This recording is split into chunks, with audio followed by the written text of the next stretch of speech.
Dengan pacaran dengan yang seusia.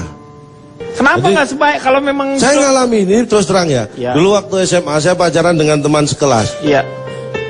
Kan usianya sama itu supaya. Capek. Capek kenapa? Lah bayangin sekelas ada 45 orang. Saya pacaran dengan sekelas. Capek. Itu lu Pak. Sekelas lu pacarin semua. Makanya capek. Saya kasih tahu jangan pacaran dengan yang sekelas. Ya seorang aja, tapi teman di kelas. Wah! Jangan salahkan saya dong, salahkan mereka. Kenapa mereka semua mau pacaran sama saya? Yang kedua, kalau Anda SMA, jangan pacaran dengan anak SMA lain. Kalau Anda kuliah di kampus, jangan pacaran sama anak kampus lain. Karena itu nggak bener.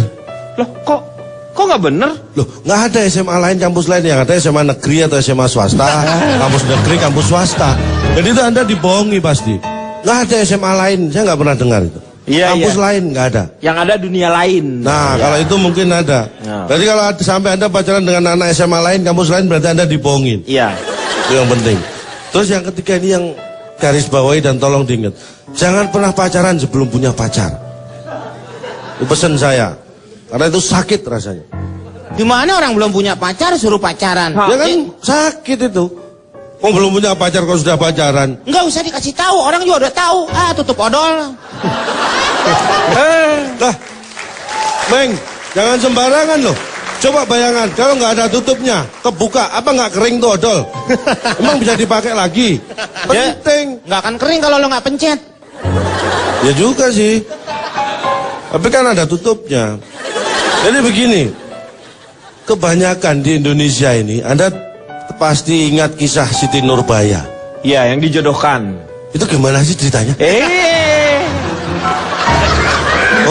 Pak, dijodohkan Pak. Orang tuanya nggak setuju. Nah itulah, itu kan zaman dulu. Iya. Anak dijodohkan orang tua itu banyak yang menolak di Indonesia ini. Dan itu wajar. Itu tidak hanya di Indonesia. Orang berpikir normal pun, anak-anak dijodohkan orang tua pasti menolak. Karena dia masih anak-anak kok dijodohin sama orang yang sudah tua. Harusnya seenggak-enggaknya beda tahunnya jangan terlalu jauh. Lo ngomongnya bener gak sih? Ini bener, yang bener. Anak-anak dijodohkan sama orang tua banyak menolak. Itu saya dukung bener. Karena kalau maksudnya orang tua Bapak, itu Ibu, untuk kebaikan si anaknya. Ini orang tua menjodohkan si anak dengan orang utan.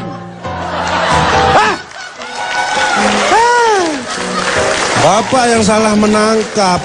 Nangkep apa? Salah nangkep apa? Pak, dia salah kita kasih kartu. Iya. Kartu Satu peringatan. Ya. Peringatan. Kalau sampai kartunya lebih dari... Lo nggak usah ngomong apa-apa, ini urusan gue. Hukuman didik gue apa didik gue? Iya. Deal.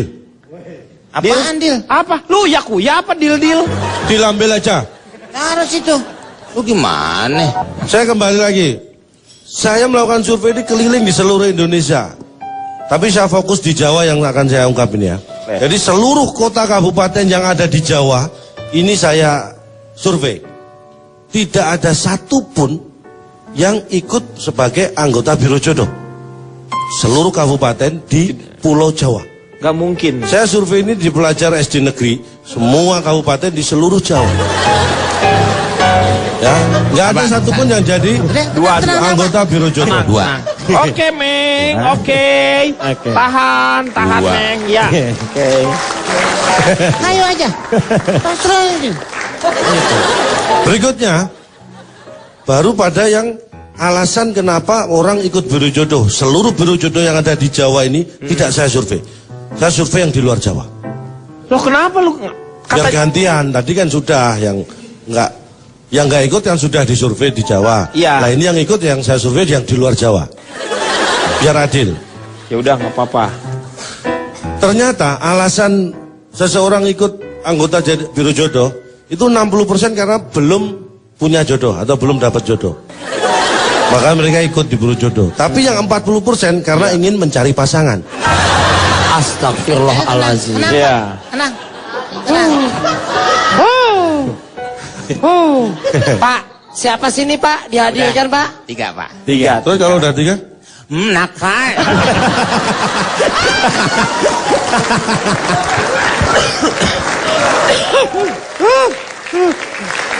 Pak, ini nggak bener nih Pak. Nggak benar gimana? Nah kalau hukumannya nakal gitu, harusnya kan nggak perlu nunggu 3, setiap dia kesini kan boleh gini. Terus dari orang yang ikut biro jodoh, ini yang membuat Anda mungkin agak sedikit terpukau ya. Dari orang yang ikut biro jodoh itu 50% dapat jodoh setelah jadi anggota lebih dari 2 tahun. Jadi ikut biro jodoh Iya. lebih dari 2 tahun dia baru dapat jodoh. Jadi Setelah ternyata 2 tahun. ikut biro jodoh pun itu nggak gampang, nggak langsung dapat jodoh, maksudnya seperti itu. Ya, setelah 2 tahun. 50% ini. 50% yang ikut biro jodoh itu baru dapat jodohnya setelah ikut lebih dari 2 tahun. Yang 30% dapat jodoh setelah jadi anggota kurang dari 2 tahun. Ya. Yang 20% dapat jodoh sebelum jadi anggota biro jodoh. Lu ngapain? Terus, lu ngapain kalau udah punya jodoh, lu ngapain jadi anggota biro jodoh? Ini kan yang saya survei, bukan kemauan saya. Ini yang saya survei memang seperti itu. Anda nggak bisa memaksakan koresponden dong.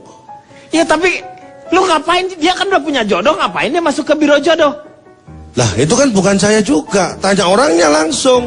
Yang responden, mau saya kumpulkan yang 20% ini. Nggak usah, nggak usah. Enggak, iya orangnya ke situ. Lo ngapain dua, lo survei, biarin aja. Bingung. Bingung. Ngomong bingung.